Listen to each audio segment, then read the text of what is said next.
함께 은혜 나눌 하나님 말씀은 민수기 14장 1절에서 19절까지 말씀, 9절에서 10절 그리고 19절만 함께 봉독하도록 하겠습니다. 시작. 다만 여호와를 거역하지는 말라. 또 그 땅 백성을 두려워하지 말라. 그들은 우리의 먹이라. 그들의 보호자는 그들에게서 떠났고 여호와는 우리와 함께 하시느니라.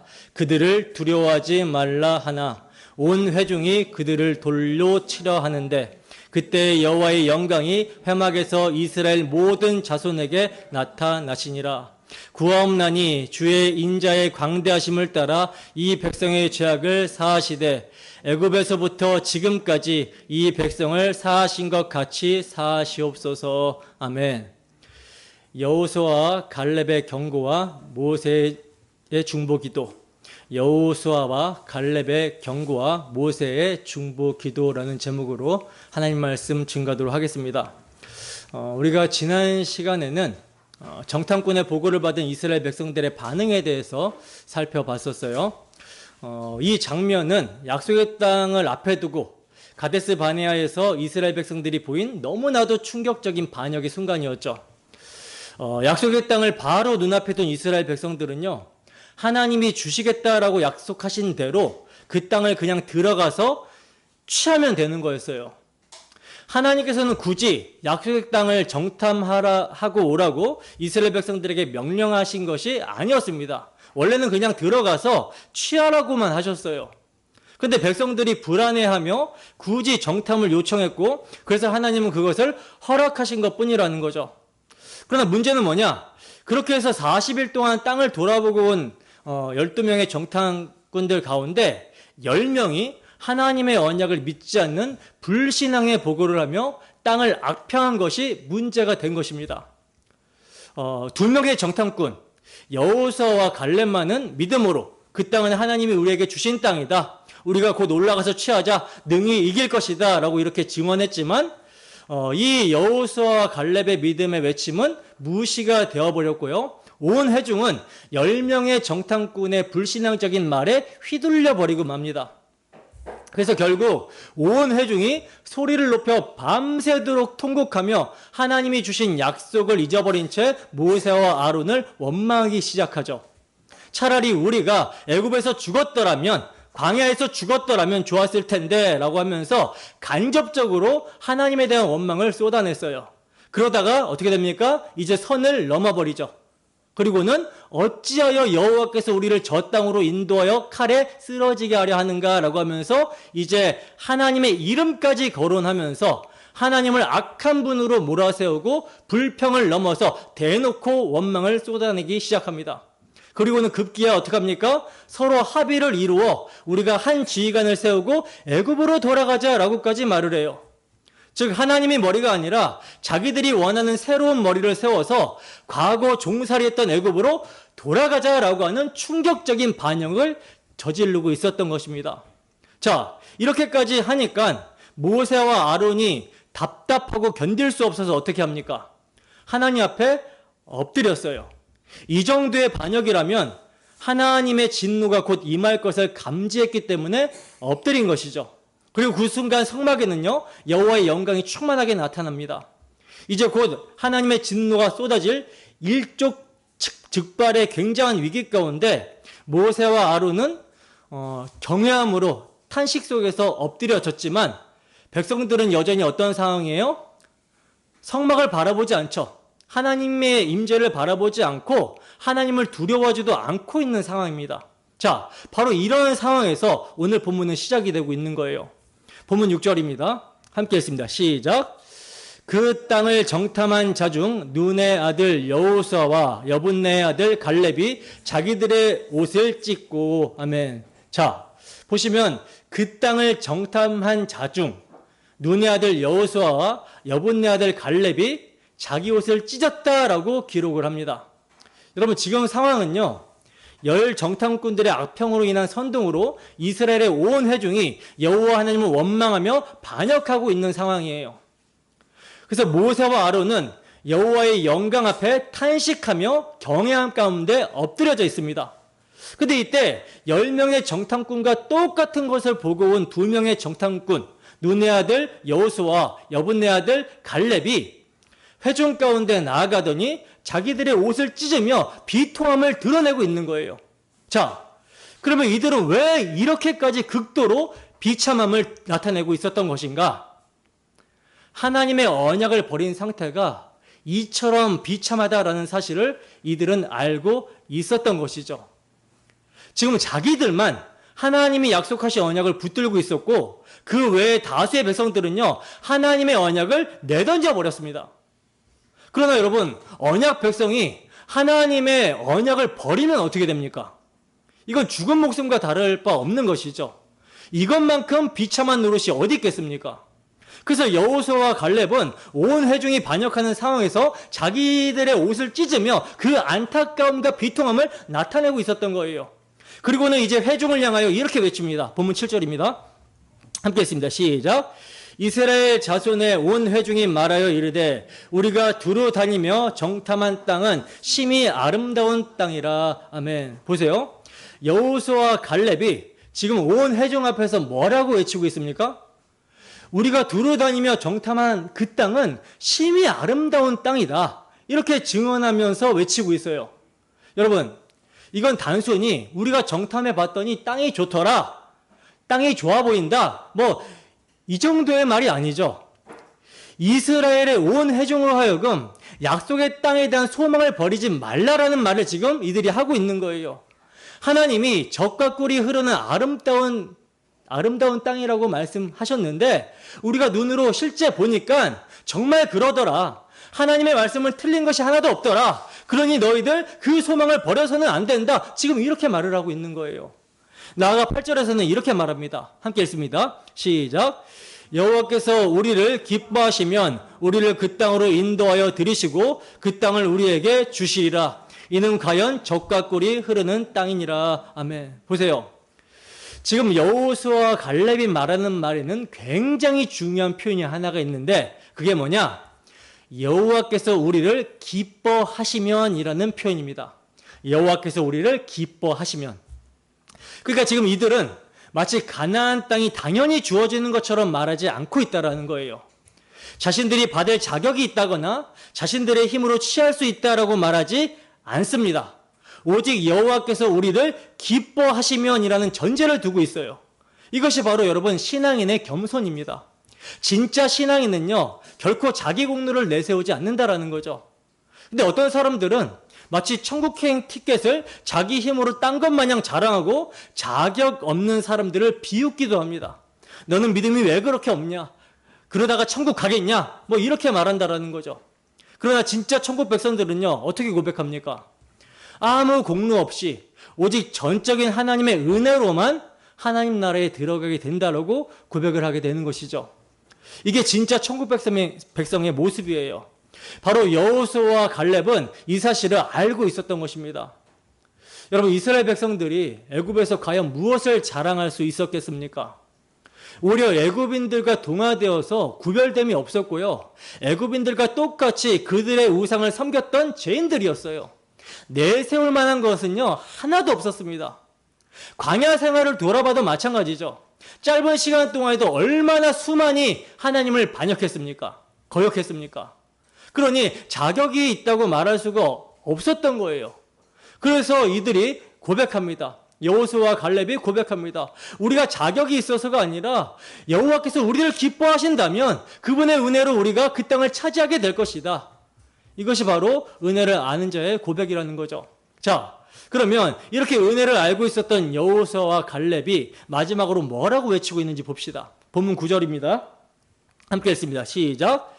다만 여호와를 거역하지는 말라. 또 그 땅 백성을 두려워하지 말라. 그들은 우리의 먹이라. 그들의 보호자는 그들에게서 떠났고 여호와는 우리와 함께 하시느니라. 그들을 두려워하지 말라 하나. 아멘. 자, 여호수아와 갈렙은요, 마지막으로 강력하게 경고하면서 뭐라고 합니까? 다만 여호와를 거역하지 말라라고 합니다. 또 그 땅 백성을 두려워하지 말라라고 외치고 있어요. 나아가 그들은 우리의 먹이다. 그들의 보호자는 그들에게서 떠났고 여호와는 우리와 함께 하신다. 그러니 그들을 두려워하지 말라라고 아주 훌륭한 믿음의 선포를 하고 있죠. 여러분, 여호수아와 갈렙이 어떻게 이렇게 담대하게 외칠 수 있었을까요? 그것은 이들이 하나님의 약속, 하나님의 언약을 믿었기 때문에 이렇게 담대할 수가 있었던 거예요.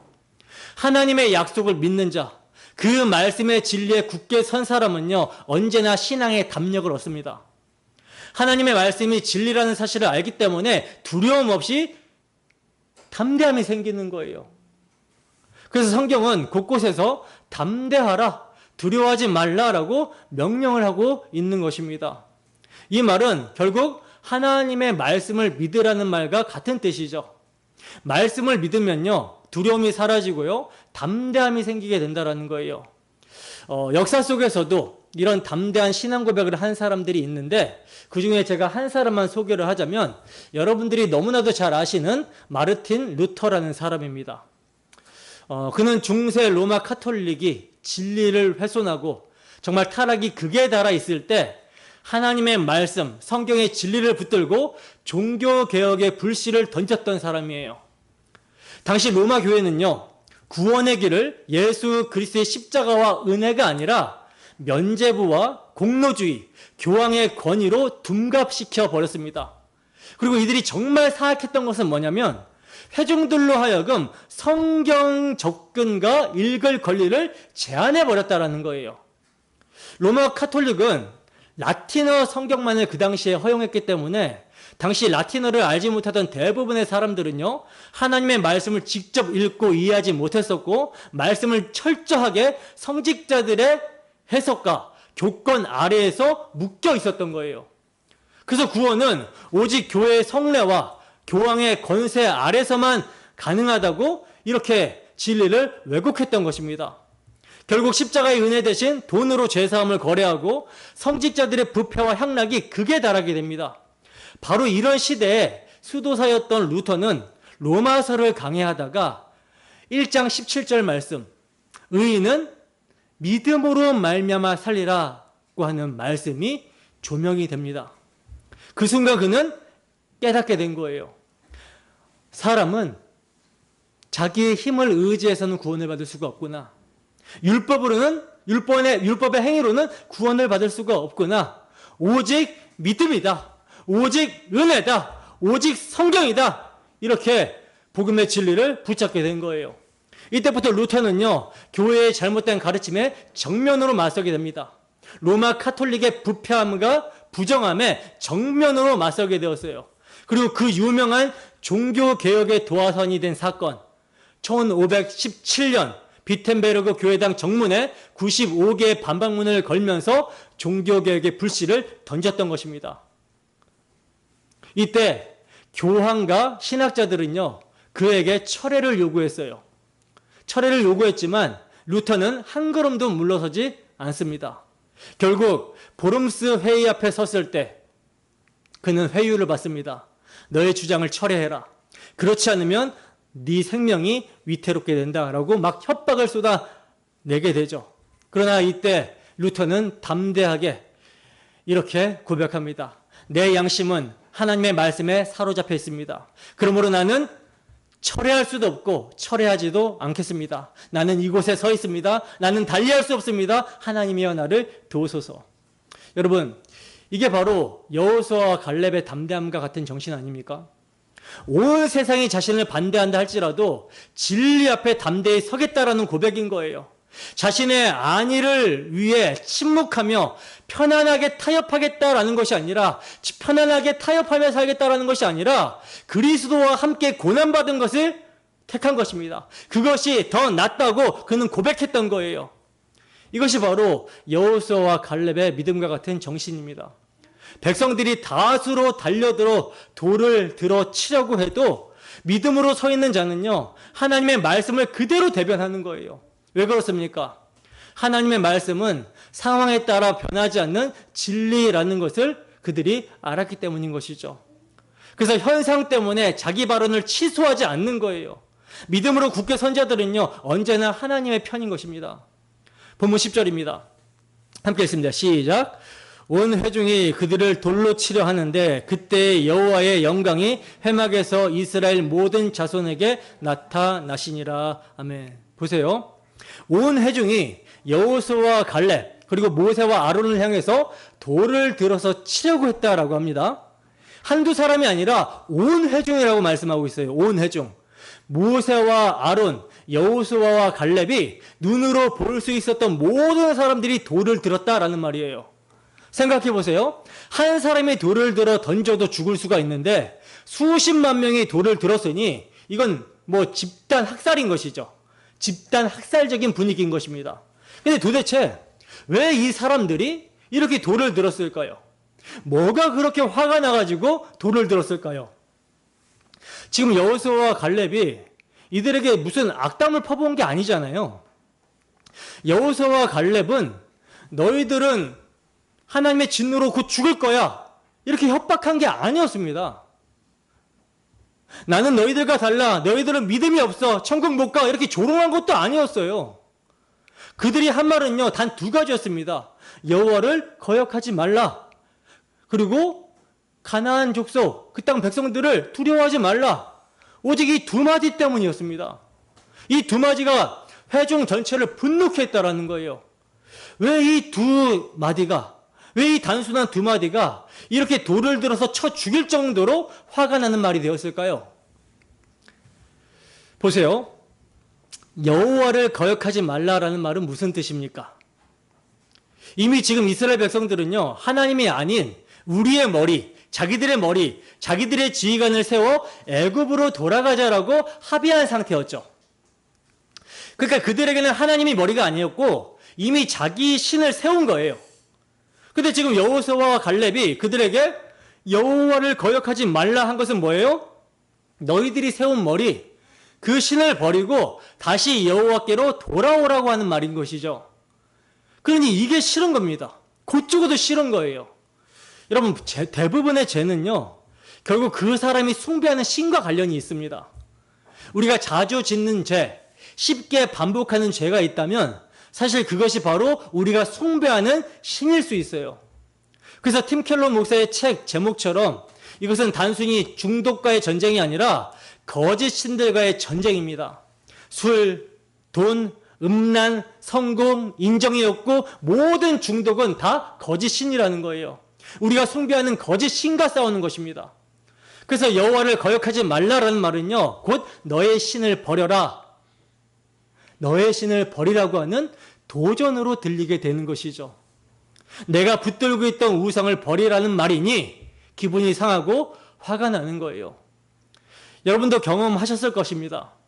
목회자가 말씀으로 죄를 지적할 때, 혹은 부모님이나 신앙의 동역자가 내 안의 죄를 건드릴 때 마음이 불편하고 화가 나지 않습니까? 왜 그렇습니까? 그 죄가 나의 안식처고 내가 붙들고 있는 작은 신이 되어 있기 때문에 그래요.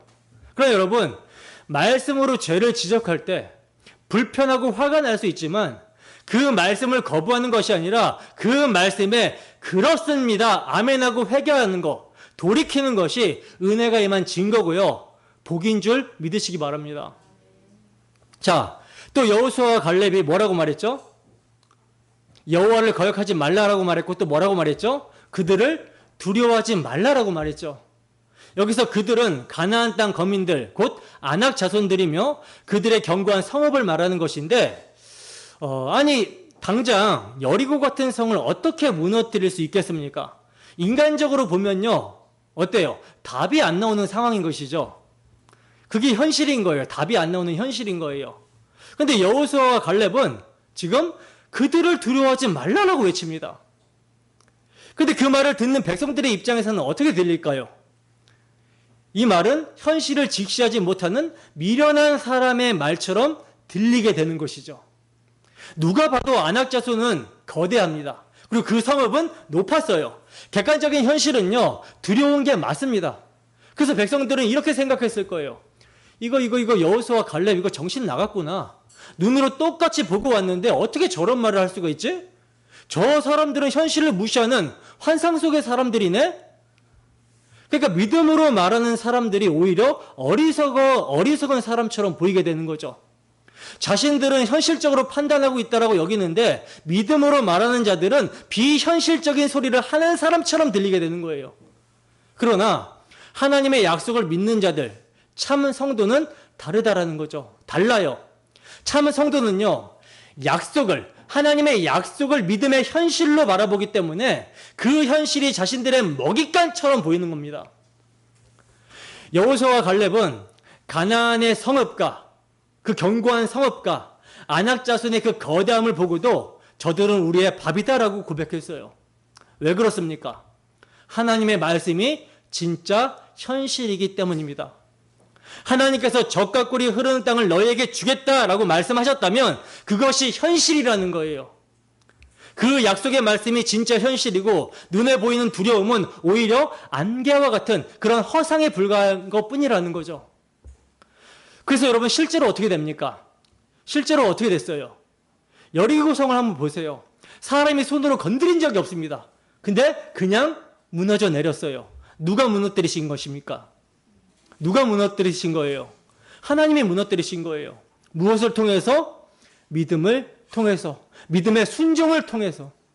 그러므로 믿음을 가진 사람들에게 하나님의 약속은요, 현실이고요, 눈에 보이는 두려움은 허상이라는 사실을 우리는 알게 됩니다. 자, 반대로 믿음이 없는 사람들은 어떻게 합니까? 참 신자들의 사고를 비현실적이라고 조롱하죠. 저 사람들은 미쳤다. 자기들만의 신앙에 갇혀있다. 결국 우리를 사망으로 몰아넣는다. 그래서 화가 나는 거예요. 그래서 돌을 들어서 쳐 죽이려고 하는 것입니다. 그러면서 뭐라고 말합니까? 차라리 우리가 애굽에서 죽었더라면, 이 광야에서 죽었더라면 좋았을 것을. 그들의 눈에는 하나님의 약속이 현실이 아니라 두려움이 현실이었던 것이죠. 오늘날 교회에서도 마찬가지입니다. 목회자가 어떤 결정을 앞둔 사람에게 세상과 타협하지 말고 자기중심적으로 생각하지 말고 하나님의 약속의 말씀을 믿고 담대하게 세상과 맞서 싸우십시오. 하나님의 말씀을 기준으로 선택하십시오. 라고 조언을 하면 믿음이 없는 사람들은 속으로 이렇게 생각합니다. 목사님, 그것은 목사님이니까 그렇게 말씀하시는 거죠. 현실은 그렇지가 않습니다. 목사님이 직장 생활을 해보셨습니까? 얼마나 피곤한지 아십니까? 저처럼 몸이 아파 보셨습니까? 목사님은 교회 가까이 사니까 그렇게 예배를 강조하는 것이죠.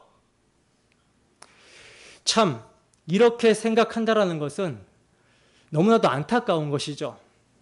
이런 생각은 결국 하나님의 약속을 비현실적으로 치부하는 것이기 때문입니다. 믿음은 바라는 것의 실상이라고 하셨는데 내가 믿음이 없으니 하나님의 말씀이 실상으로 보이지도 않고 그저 허상으로 보이는 거예요. 그러니 목회자가 세상과 맞서십시오. 예배를 우선시하십시오. 라고 조언하면 속으로 비현실적인 말 하지 마세요. 라고 반응하는 것입니다. 근데 이건 세속적 눈으로만 판단하는 불신자의 눈과 다를 바가 없는 것이죠. 여러분, 성경이 우리를 구원하신 목적이 무엇이라고 증거합니까? 성경이 죄인인 우리를 구원하신 목적이 무엇이라고 증거합니까? 바로 예배입니다. 예배예요. 하나님께서 이스라엘 백성들을 애굽에서 건져낸 이유가 뭐라고 증거합니까? 그들로 하여금 이 산에서 제사하기 위해서, 예배하기 위해서라고 말씀을 합니다. 그러므로 성도는 어떤 결정을 하든지 예배를 우선적으로 하는 선택을 해야 되는 거예요. 예배를 생명처럼 여겨야 된다는 것입니다. 제가 이 말씀을요, 여러분들에게 위선적으로 하는 것이 절대 아닙니다. 저라고 몸이 안 아프겠습니까?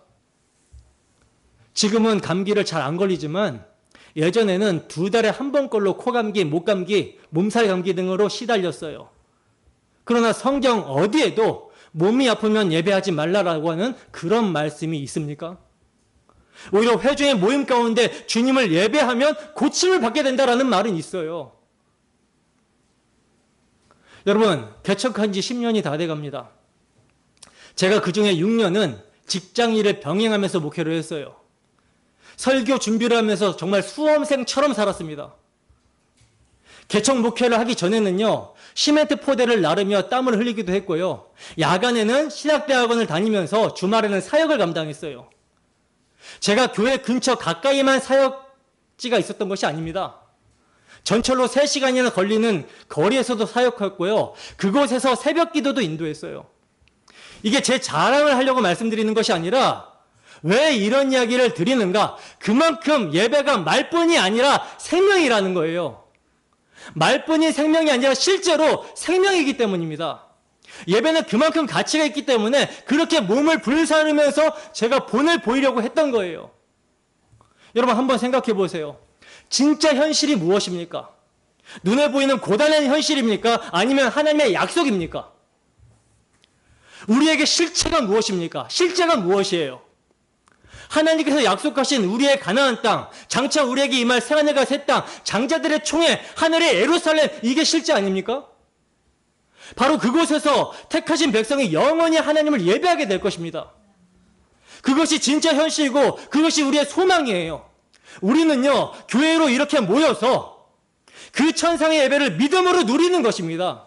그리고 그 힘으로 인내하면서, 오늘을 인내하면서 소망 가운데 세상을 이기며 사는 거예요. 근데 또 이렇게 말씀을 드리면 여러분들 가운데서는 이런 반응을 하실 분들이 계실 수 있어요. 목사님의 말씀이 다 맞기는 맞는데 이게 쉽지 않습니다. 항상 이게 문제죠. 맞습니다라고 아멘으로 받는 게 아니라 맞기는 맞는데 쉽지는 않습니다. 네, 쉽지 않죠. 근데 도대체 뭐가 쉽지 않다는 것입니까? 저는 이렇게 생각해요. 혹시 하나님을 메뚜기 같다라고 느끼기 때문에 현실이 어렵게만 보이는 건 아닐까요? 맞습니다. 쉽지 않을 수 있어요. 하지만 언제 쉽지 않은 줄 아십니까? 내 믿음이 하나님의 말씀을 우습게 볼 때 쉽지 않은 거예요. 여러분, 우리 신앙의 선배들, 순교자들을 보세요. 그들은 쉽지 않다고 생각조차 하지 않았습니다. 사자굴에 던져져도 쉽습니다라고 고백했고요. 왜냐? 그들은 이렇게 믿었기 때문이죠. 하나님께서 사자의 입을 틀어 막으실 것이다. 그리고는 성령, 내가 사자의 밥이 된다면 그것은 하나님이 나를 부르시는 것이다. 그냥 모든 것을 하나님의 인도하심으로 본 거예요. 그러니까 그들에게는 항상 쉬운 거죠. 광야 인생이 어렵지가 않습니다. 믿음으로 살았기 때문에. 하지만 믿음으로 살지 않는 사람들은 다르죠. 머리로는 하나님의 말씀을 알고 있지만 마음에는 하나님의 말씀이 없어요. 그러니 세상의 현실이 진짜 현실로만 보여지는 거죠. 그래서 정작 말씀을 적용해야 될 때, 믿음을 사용해야 될 때 사용하지를 못하는 거예요. 그러니까 늘 자신의 상태를 합리화하고 힘들고 어렵다, 불평을 하게 되는 것이죠. 여러분, 우리는 과연 갈렙과 여호수아에게 돌을 들었던 이스라엘 백성들과 다르다고 자신할 수 있습니까? 자신할 수 있어야 돼요. 여러분이 갈렙과 여호수아처럼 믿음의 고백을 할 수 있어야 되는 것입니다. 물론 갈렙과 여호수아가 예수님은 아니잖아요. 예표적인 인물이긴 하지만 결국 그들도 신자예요. 우리와 성정이 같은 동일한 신자입니다. 근데 보세요. 신자인 그들이 지금 이 상황에서 200만 명이 넘는 사람들에게 대적을 받고 있는데 믿음이 약해지지 않고 있어요. 이것이 우리에게 모범이 돼야 되는 것입니다. 물론 제가 교훈적으로 누구를 본받으십시오라는 말은 잘 안 하죠. 그러나 본받을 필요가 있어요. 왜냐? 이들이 하나님의 언약을 굳게 믿었고 그 굳건한 믿음이 결국 승리하게 했다라는 사실 때문입니다. 그러므로 우리도 이들의 믿음을 사모해야 된다는 거죠. 갈렙과 여호수아처럼 되자라고 하면 추상적으로 들릴 수 있지만 구체적으로 보세요. 그들은 환경에 휘둘리지 않았고요. 하나님의 말씀을 현실로 받아들였습니다. 이것을 우리가 사모하자라는 거예요. 사도 바울도 뭐라고 합니까? 나를 본받아라 이렇게 말을 하죠. 나를 본받아라. 왜죠? 그가 누구를 본받고 있기 때문에? 그리스도를 본받아 살았기 때문에. 그래서 사도 바울을 본받게 되면 결국 그리스도의 장성한 분량에까지 나아가게 되는 거예요. 자, 이렇게 여호수아와 갈렙을 회중들이 돌을 들어 치려고 하자 그때 여호와의 영광이 회막에서 이스라엘 모든 자손에게 나타나셨다라고 합니다. 불신앙에 사로잡혀서 분노한 이스라엘 백성들이 돌을 던지려고 하는 그 순간에 하나님이 나타나셨어요. 여러분 생각해 보세요. 우리가 만약 이스라엘의 회중 가운데 한 사람이었다면 어땠을 것 같습니까? 깜짝 놀라지 않았겠습니까? 지금 내가 무슨 짓을 하려고 했던 거지? 하나님의 약속을 믿고 고백하는 사람을 돌로 치려는 순간 하나님이 탁 나타나신 거예요. 야, 이거 큰일 났다. 난 이제 끝났다. 뭐 이런 생각이 들지 않았겠습니까? 이와 같은 장면이 16장에서도 나옵니다. 고라 자손이 회중을 회막에 모아놓고 모세와 아론을 대적했을 때도 여호와의 영광이 나타났어요. 그리고 또 한 번 온 회중이 돌을 들어 모세와 아론을 치려고 할 때도 동일하게 여호와의 영광이, 여호와의 임재가 나타납니다. 결국 그들이 다 어떻게 되죠? 대적했던 자들이 다 어떻게 되죠? 다 죽게 되죠. 무슨 뜻입니까? 하나님께서 당신의 사역자들에게 직접 개입하신다라는 거예요.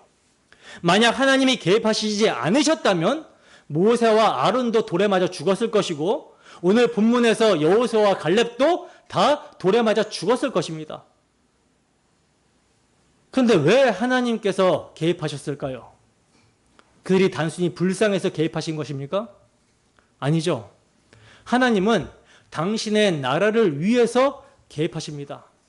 하나님의 나라를 세워가시는데 이 사역자들을 사용하시기 때문에 개입하신 거예요.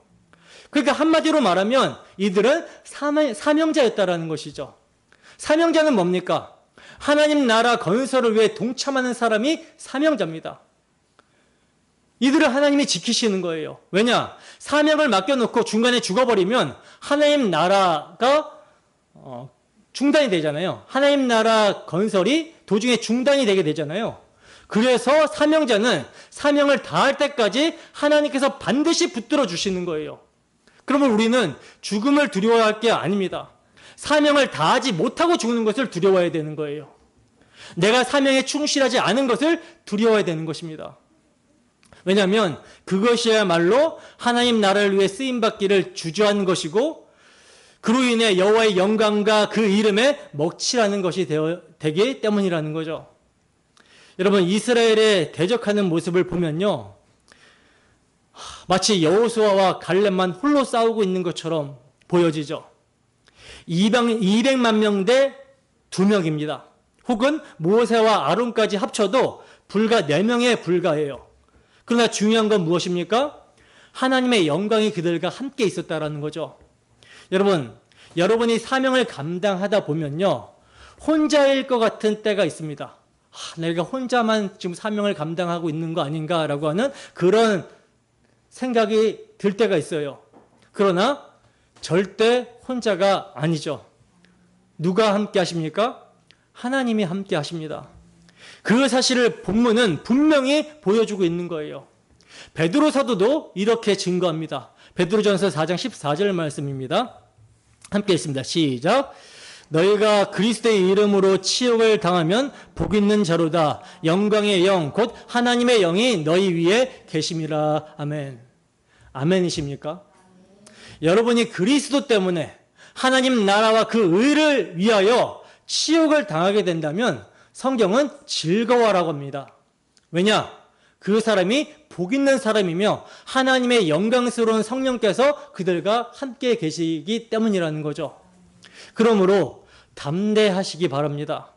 어떤 상황 가운데서 내가 믿음과 불신앙 사이에 부딪히게 될 때 하나님의 영광이 나와 함께 하신다. 하나님의 영이 내 안에 계신다. 이 사실을 믿으시고 담대하시기 바랍니다. 그것이 참된 성도의 길인 줄 저는 믿어 의심치 않습니다. 본문 11절입니다. 함께 읽습니다. 시작. 여호와께서 모세에게 이르시되 이 백성이 어느 때까지 나를 멸시하겠느냐? 내가 그들 중에 많은 이적을 행하였으나 어느 때까지 나를 믿지 않겠느냐? 아멘. 자, 보시면 지금 하나님이 뭐라고 하십니까?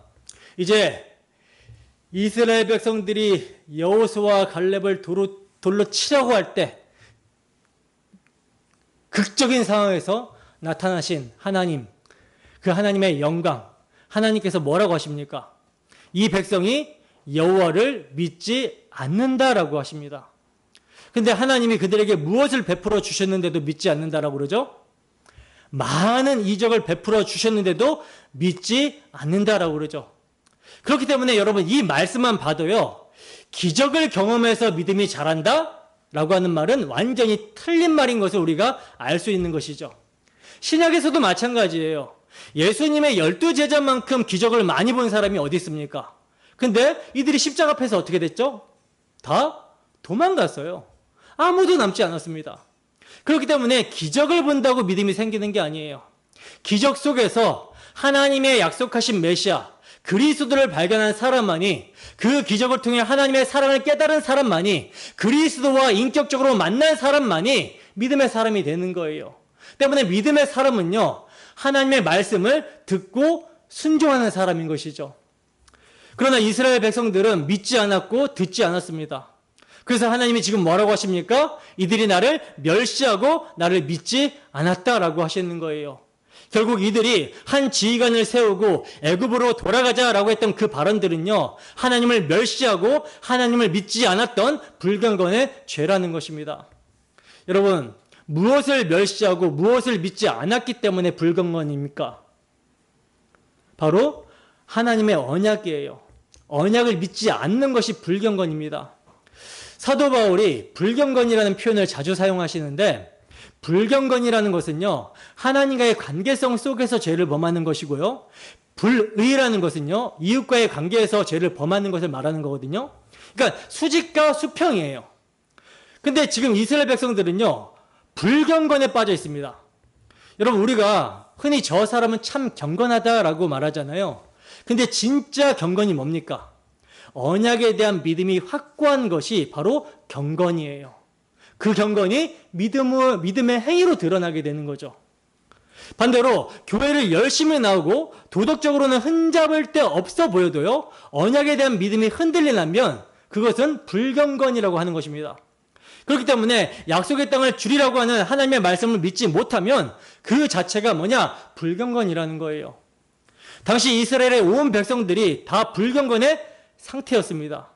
오직 여호수아와 갈렙만이 경건한 상태였던 거예요. 하나님은요, 약속하셨습니다. 뭘 약속하셨습니까? 약속의 땅을 주겠다라고 약속하셨죠. 그리고 그 땅을 주시기 위해 메시아, 약속의 씨, 한 자손을 보내주시겠다라고 약속을 하셨어요. 목적은 무엇입니까? 하나님께서 약속의 땅을 주시는 목적이 뭐예요? 그 땅에서 하나님께서 자기 백성과 함께 계시고 그들을 다스리시며 그들의 예배를 받기 위함이죠. 근데 그 메시아 언약을 믿지 못하는 거, 이게 뭐예요? 불경건이에요. 불경건. 그래서 하나님께서 뭐라고 하십니까? 어느 때까지, 도대체 어느 때까지 라는 말을 반복하십니다. 얼마나 답답하셨으면 이렇게 반복하셨을까요? 지금 이스라엘 백성들은요, 가나안 땅에 거의 다 도착했어요. 근데 여전히 믿지를 않는 거예요. 아직까지 믿지를 않는 거예요. 여러분, 언약의 땅, 약속의 땅은 누가 들어가게 되죠?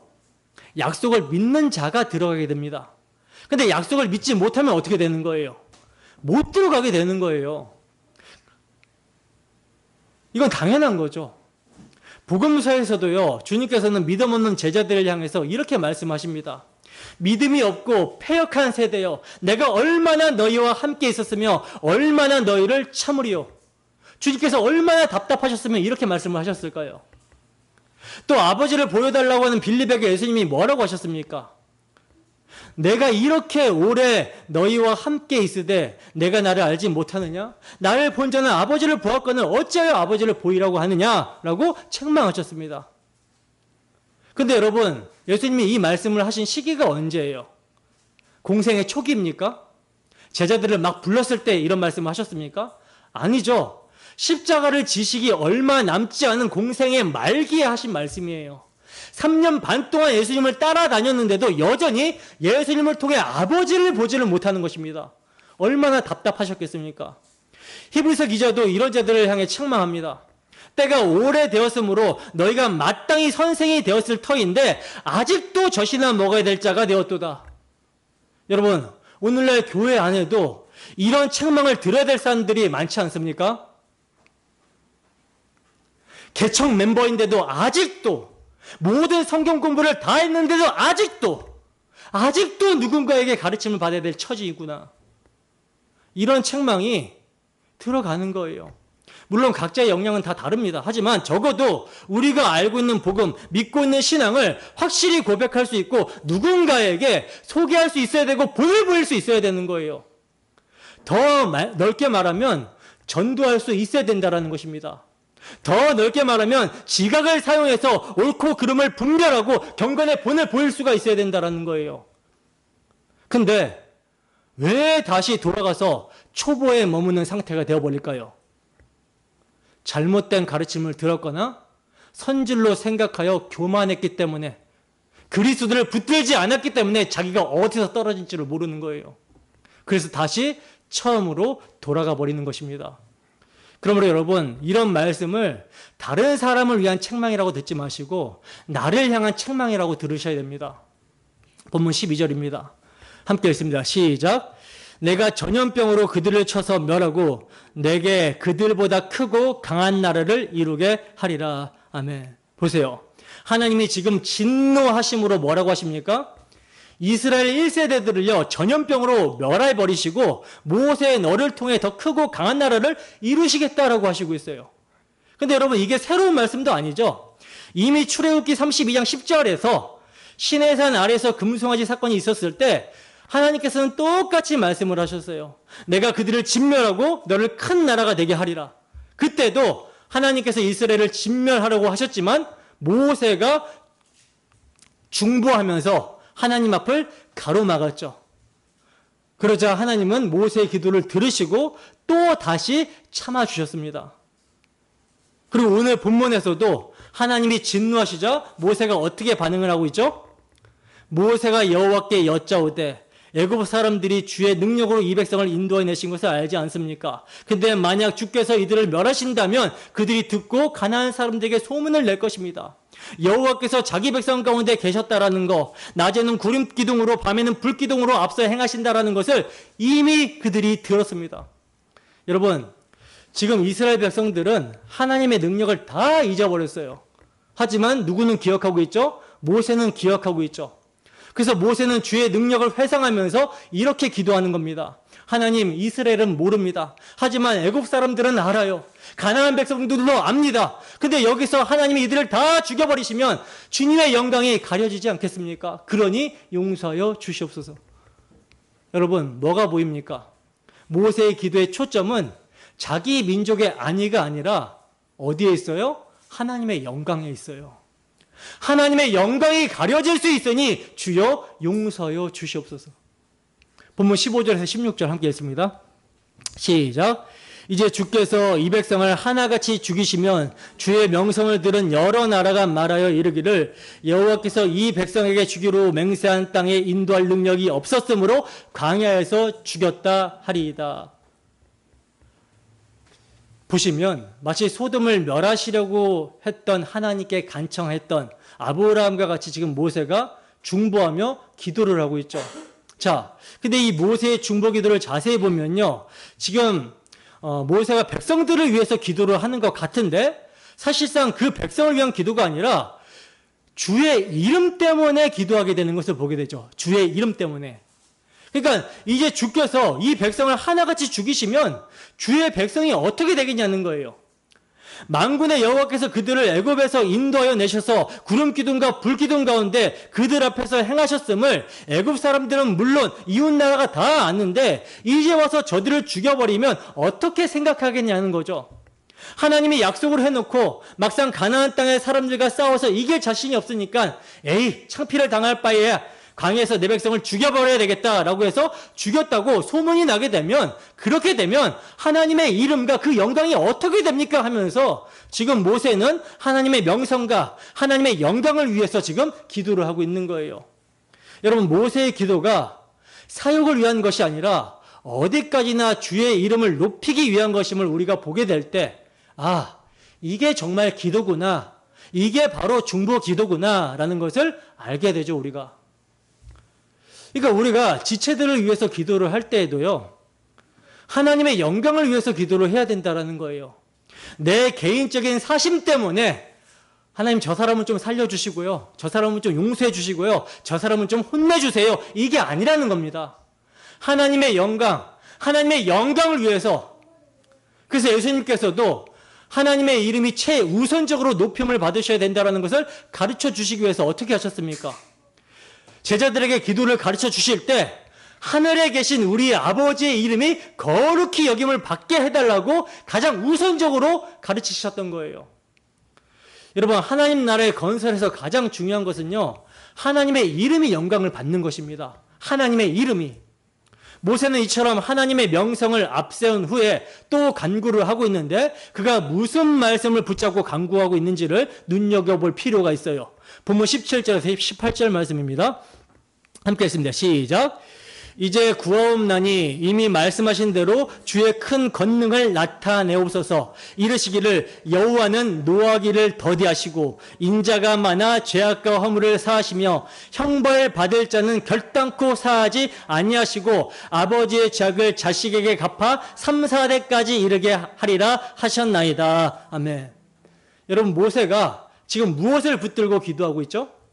바로 하나님의 말씀을 붙들고 기도하고 있죠. 그러니까 모세는 자기의 어떤 감정이나 자기의 어떤 바람대로 기도를 하고 있지 않습니다. 하나님께서 스스로 밝히신 성품, 출애굽기 34장 6절과 7절에서 나는 자비롭고 은혜롭고 노하기를 더디하고 인자가 많은 하나님이다 라고 선포하신 그 하나님의 자기 선언을 붙들고 그 말씀을 붙들고 간구하고 있는 거예요. 그러니까 기도의 핵심이 무엇입니까? 주님, 주께서 이렇게 말씀하시지 않으셨습니까? 주께서 그러한 분이시지 않습니까? 그러니 말씀하신 대로 행하여 주옵소서. 이거예요. 여러분, 이것이 가장 힘있는 기도입니다. 가장 능력 있는 기도라는 거예요. 내 뜻을 관철시키려는 것이 아니라 하나님의 뜻과 성품을 의지하는 기도가 가장 강력하고 가장 능력 있는 기도라는 거죠. 근데 여러분, 여기에는 중요한 긴장이 있어요. 그게 뭐냐? 바로 하나님의 사랑과 하나님의 공의입니다. 하나님은 인자하시고 용서하시는 분이시지만 동시에 어떤 분이라고 그래요? 형벌을 받을 자는 결단코 사하지 않으시는 공의의 하나님이시라고 그래요. 근데 모세는요, 19절에서 이렇게 기도합니다. 주의 인자의 광대하심을 따라 이 백성을 사하시되 애굽에서부터 지금까지 사하신 것 같이 사하옵소서. 여러분, 지금 모세는요, 뭐만 붙들고 기도하고 있죠? 주의 인자, 즉 헤세드, 언약적 사랑만을 붙잡고 기도를 하고 있죠. 분명히 사랑을 언급했고요, 인자를 언급했고 그 뒤에 공의를 언급했어요. 그러면 사랑도 붙잡고 기도를 해야 되겠지만 공의에 따라서 하나님 심판할 자는 심판해 주세요라고 해야 되는 판인데 그렇게 하고 있지 않다라는 것입니다. 이것은요, 모세만이 아니라 구약의 모든 선지자들도 다 이렇게 하나님의 인자하심만 붙들고 간구를 하고 있어요.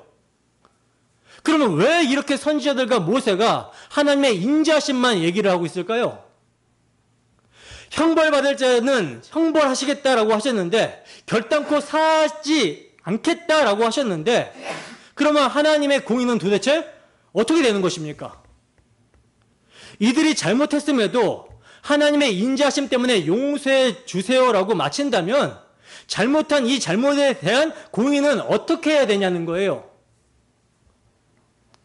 누군가가 충족시켜 드려야 되겠죠. 구약 시대는요, 하나님께서 당신의 공의로운 심판을 보류하신 기간이었습니다. 로마서 3장 25절에서 26절 말씀입니다. 함께 읽습니다. 시작.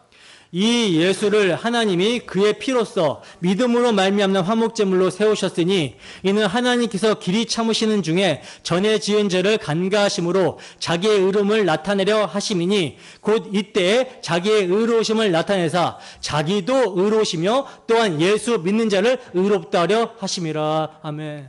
무슨 뜻입니까? 구약 시대의 죄는요, 잠시 간과하신 거라는 거예요. 그러니까 보고도 그냥 못 본 척 보류하고 계셨던 시기였다라는 것입니다. 왜냐? 하나님은 그 모든 죄값을 자기 아들에게 집행하시기 위해서 오래 참고 인내하시며 기다리고 계셨던 거라는 거죠. 그래서 예수님께서 십자가에서 대속의 피를 흘려 죽으셨을 때 하나님의 공의가 완전히 만족이 된 것입니다. 여러분, 하나님은요, 죄를요 대충대충 덮으시는 분이 아닙니다.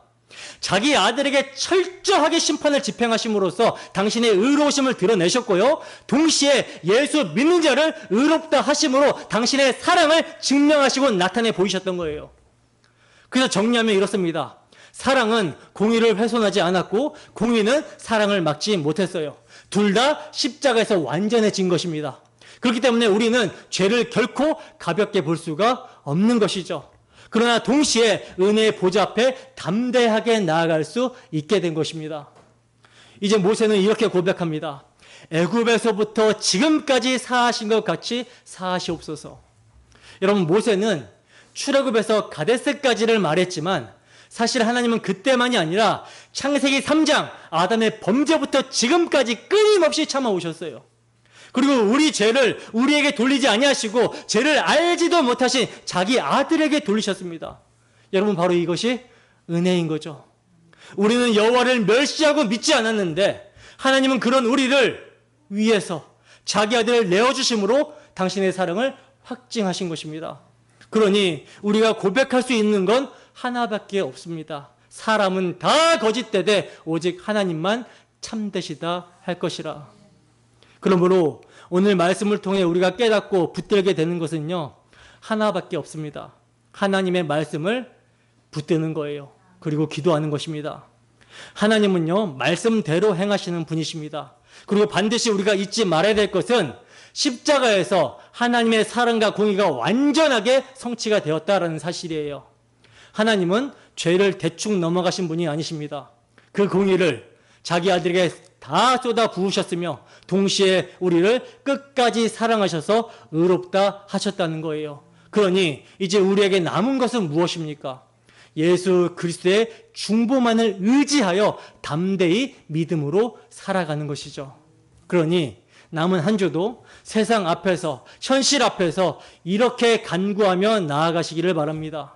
주여, 말씀대로 이루어 주옵소서. 주의 인자의 광대하심을 따라 우리를 붙들어 주옵소서. 십자가의 공의와 사랑 앞에 엎드립니다. 주여, 우리를 불쌍히 여기소서.